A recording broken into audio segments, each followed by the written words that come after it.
Good morning, dear children. How are you all? I hope you all are fine, enjoying your virtual classes. Welcome to our English class. Children, today we will continue lesson number 8 of our reader book, that is Rikki Tikki. Earlier we have read the story. Let us review. There was a mongoose named Rikki Tikki who lived with the family in a garden. One day he saw Darzi, a tailor bird, and his wife. Both were crying. Why they were crying? They were crying because Nag had eaten up their young ones. उनके जो छोटे छोटे birds थे, छोटे छोटे बच्चे थे, उनको नाग ने खा लिया था. And they asked Rikki Tikki for help. उन्होंने हेल्प के लिए कहा रिक्की टिक्की को. And Rikki Tikki agreed to help them and he went to the Nag. वो नाग के पास गया. Then what happened next? We will read the story. अब हम स्टोरी पढ़ेंगे, फिर हमें पता चलेगा कि इसके बाद आगे क्या हुआ. Well, said Rikki Tikki, do you think it is right for you to eat fledglings out of a nest? Here, fledglings and nest both are common noun and Rikki Tikki is proper noun. तो Ricky टिक्की ने कहा कि अब मुझे ये बताओ कि young bird होते हैं, फ्लेंजिंग क्या होते हैं? फ्लेंजलिंग्स यंग बर्ड्स, छोटे छोटे जो बर्ड्स होते हैं, जो बच्चे होते हैं ना, बर्ड्स के छोटे यंग होते हैं, उनको बोलते हैं छोटे जो बच्चों को फ्लेंजलिंग्स. वो कहता है कि तुम ये बताओ कि छोटे बच्चों को, बर्ड्स को नेस्ट में से खाना, नेस्ट से खाना अच्छी बात होती है क्या? Nag knew that mongooses in the garden meant death for him and his family, but he wanted to throw Rikki Tikki off his guard. Nag and Rikki Tikki both are proper nouns, and mongooses, garden, family all are common noun. नाग को ये बात तो पता थी कि जो नेवले होते हैं गार्डन में, अगर वो नेवला हो कहीं पे भी, तो इसका मतलब कि नाग और उसकी स्नेक और उसकी फैमिली को डेंजर है उससे, वो उसको मार देगा, मॉन्गूज उसको मार के खा जाएगा. लेकिन वो चाहता था कि रिक्की टिक्की को मैं यहाँ से भगा दूं. So he dropped his head a little. Here head is common noun, इसलिए उसने अपने सर को थोड़ा सा नीचे झुकाया, ड्रॉप करा हल्का सा. You eat eggs, he said. Why should not I eat birds? कहते कि तुम एग्स खाते हो, ठीक है ना, तो मैं बर्ड्स क्यों नहीं खा सकता? Here eggs and birds both are common nouns. Look behind you, sang Darzi. Darzi is a proper noun here. Darzi जो है वो गाता है, कहता है कि अपने पीछे देखो. Rikki Tikki knew better than to waste time in staring. Rikki Tikki को पता था कि उसको घूरने से, टाइम वेस्ट करने से बेटर है कि अपना काम करें. He jumped up high in the air and just under him whisked by the head of Nagaina. उसने ऊंची छलांग हवा में लगाई और जो नगीना थी उसके एकदम पास जाके आके उसने अपना हेड जो है हिट किया हेड से. नाग्स विकेड वाइफ. नगीना कौन है? नाग की wife. She had crept up behind him as he was talking to kill him. वो उसके पीछे जाके छिप गई जब वो उसको मारने की कोशिश कर रहा था. He heard her savage hiss as the stroke missed. उसका ये जो वार था वो मिस हो गया, उसको पता चल गया. उसने उसकी जो बैड जो थी, क्रूअल जो, सेवेज क्या होता है? क्रूअल, निर्दयी. जो उसकी हिस जो होती है ना, वो एकदम से हिस करती है, जब भी स्नेक जो किसी को बाइट करता है ना, नाग या नागिन मतलब वो बाइट करता है तो हिस की आवाज, वो साउंड होती है, क्रिएट होती है, तो हिस करते हैं ना, तो उसको बोलते हैं। उसको जब डंक मारता है, उसको बाइट करता है, उसको बोलते हैं। तो उसका वो जो था वो मिस हो गया, उसका हिस जो था वो मिस हो गया। He came down almost across her back, and if he had been an old mongoose, he would have known that this was the time to break her back with one bite. अब वो तो young था ना mongoose, अगर वो थोड़ा सा और बड़ा होता ना, उसको पता होता कि उसकी जो बैक पे जो आके एकदम से mongoose ने जब उसको हिट किया ना, उसको ये पता होता कि उसकी बैक पे अगर वो बाइट कर देता ना, एक ही बाइट में वो उसकी जो है उसको मार सकता था, उसकी बैक पे बाइट करके, काट के उसको।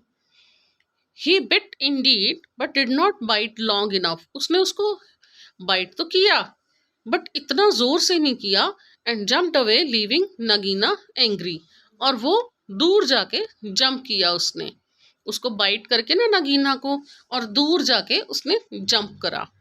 और इससे क्या हो गया, नगीना जो थी, जो नाग की वाइफ थी नगीना, वो एंग्री हो गई, उसको गुस्सा आ गया।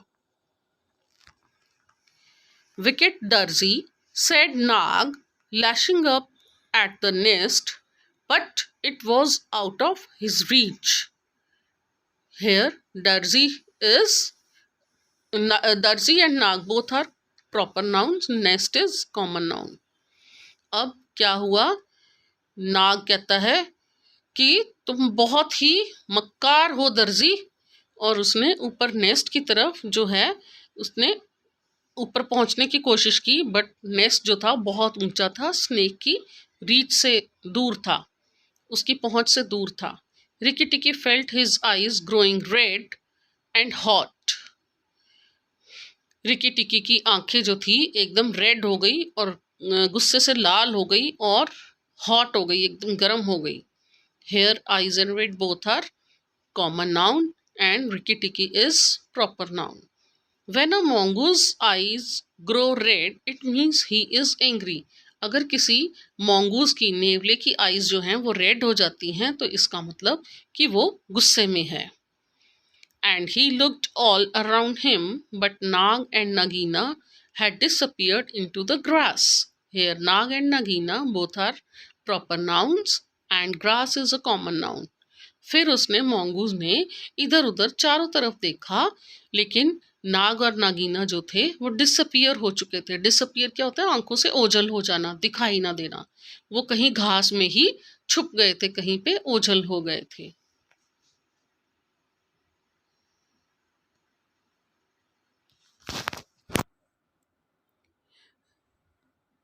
Now we will review the chapter through animation.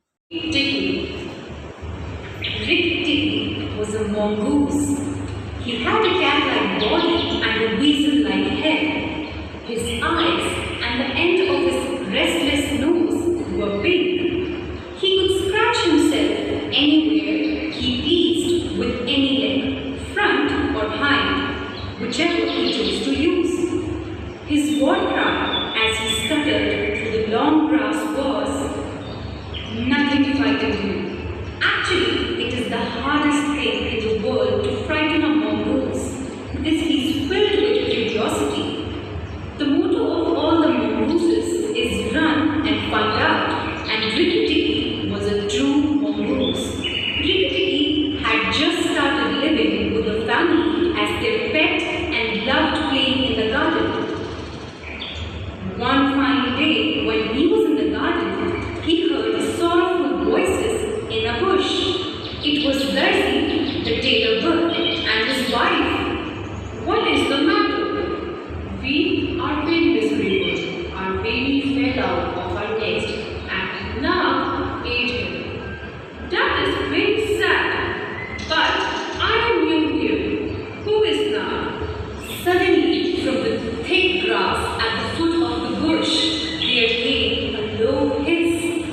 Then out of the grass rose up and spread hood of Nag. the big black cobra.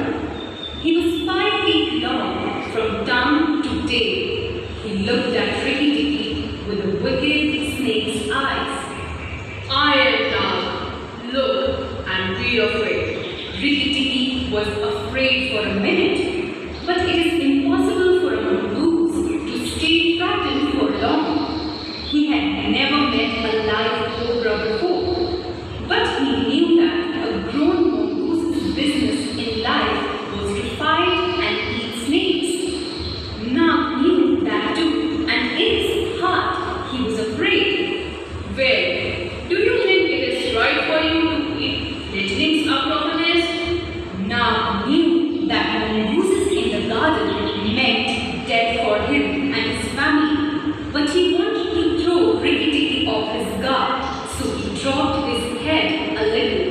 You eat eggs? Why should not I eat birds? Look behind you. Rikki Tikki knew better than to waste time in staring. He jumped up high in the air, and just under him whizzed by the head of Nagin, Nag's wicked wife. She had crept up behind him as he was talking to kill him. He heard her savage hiss as the stroke missed. He came down almost across her back, and if he had been an old mongoose, he would have known that this was the time to break her back with one bite. He bit, indeed, but did not bite long enough and jumped away, leaving Nagin angry. Wicked Darzi, lashing up at the nest, but it was out of his reach.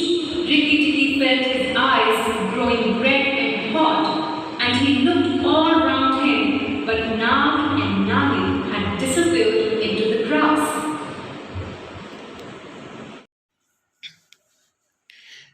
Let us do the exercise part. Choose the correct option. Here are 3 options given to you. You have to choose the correct option. Number 1. Rikki Tikki was a dash. Rikki Tikki कौन था? Weasel, snake, mongoose. Number 2. Motto of all mongooses is dash. जितने भी mongoose हैं उनका क्या motto है?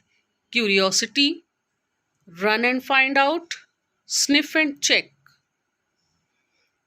Curiosity उनका motto है कि कुछ भी जानने की इच्छा होना, या फिर run and find out means भागना और ढूंढना, या फिर sniff and check कि सूंघना और उसको चेक करना.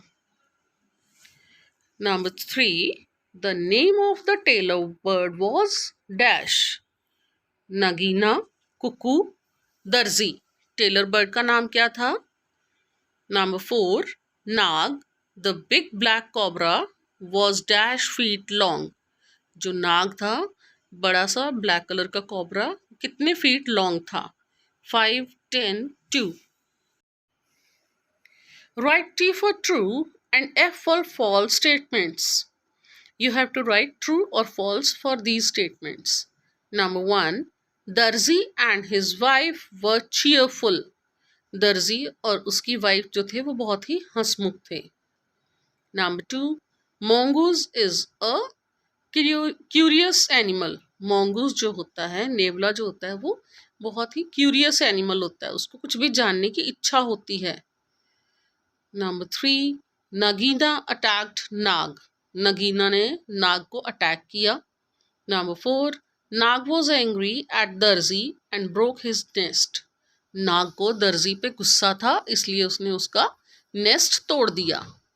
Number 5. Nag Nagina had disappeared into the thick grass. नाग और नगीना बड़ी बड़ी जो थिक ग्रास थी, घास थी, उसके अंदर छिप गए थे. Now next is short answer questions. You have to write the answer of these questions in short. Number 1. Who was Darzi and why was he upset? दर्जी कौन था और वो परेशान क्यों था? Number 2. Who attacked Rikki Tikki? Rikki Tikki को किसने अटैक किया? उस पर किसने हमला किया? Number 3. Who was Nag? नाग कौन था? Now answer the following questions with reference to context. Number 1. What is the matter? A part. Who says this and to whom? ये किसने कहा और किसको कहा? B part. What was the matter? कि ये मैटर क्या था? ये मसला क्या था? Number 2. You eat eggs. Why should not I eat birds? A part. Who says this and to whom? ये किसने कहा और किसको कहा? B part. What was the condition of its parents? उसके पेरेंट्स की क्या कंडीशन थी? Now the next is my word bank. Children, here you have to encircle the words that describe Rikki Tikki. ऐसे वर्ड्स जो Ricky Tikki को describe कर रहे हैं उनको आपने सर्कल करना है. नंबर 1. क्यूरियस. क्यूरियस क्या होता है बच्चे? किसी चीज़ को जानने की जिसकी बहुत इच्छा होती है. नंबर 2. ब्रेव. ब्रेव मीन्स बहादुर. नंबर 3. लेज़ी. लेज़ी मीन्स सुस्त. नंबर 4. कावर्ड. कावर्ड क्या होता है? कायर, बुज़दिल, डरपोक. नंबर 5. फिरोशियस. फिरोशियस क्या होता है? क्रूर, जिसका बहुत ही कठोर हृदय होता है, मतलब बहुत जो दिल होता है बहुत ही हार्ड होता है, कठोर होता है. Encircle all the words that describe दर्जी in the story. स्टोरी में बेटा दर्जी को जो डिस्क्राइब कर रहे हैं वर्ड्स उनको आपने सर्कल करना है. दर्जी कौन है स्टोरी में? The tailor bird. Tailor bird का नाम है ना दर्जी, तो आपने टेलर बर्ड को जो डिस्क्राइब करते हैं वर्ड्स उनको सर्कल करना है. नंबर 1. हेल्पफुल. हेल्पफुल मीन्स जो किसी की मदद करता है, हेल्प करने वाला. नंबर 2. डिपेंडेंट. डिपेंडेंट मीन्स जो किसी पे निर्भर होता है, आश्रित होता है, निर्भर होता है. नंबर 3. इंडिपेंडेंट. इंडिपेंडेंट मीन्स आत्मनिर्भर, मतलब जो किसी पे भी निर्भर नहीं होता, किसी पे भी डिपेंडेंट नहीं होता. नंबर 4. कंसर्न. कंसर्न मीन्स संबंधित, related. Number 5. Kind. Kind means दयालु. Then next is encircle all the words that best describe नाग, नगीना. नाग या फिर नगीना को डिस्क्राइब करने वाले वर्ड्स को सर्कल करना है. नंबर 1. ऑनेस्ट. ऑनेस्ट मीन्स ईमानदार. नंबर 2. काइंड. काइंड मीन्स दयालु. Number 3. Wicked. Wicked means bad, चालाक, मक्कार. नंबर 4. फियरफुल, डरावना. नंबर 5. नेस्टी. नेस्टी मीन्स अगली, बैड. तो इनको आपने सर्कल करना है जो भी नाग या नगीना को डिस्क्राइब करते हैं. Now it's homework time. Do exercises in book and write question answers in notebook. Now it's time to say good bye. See you very soon in our next class with new topic. Till then, stay home, stay fit. Bye bye.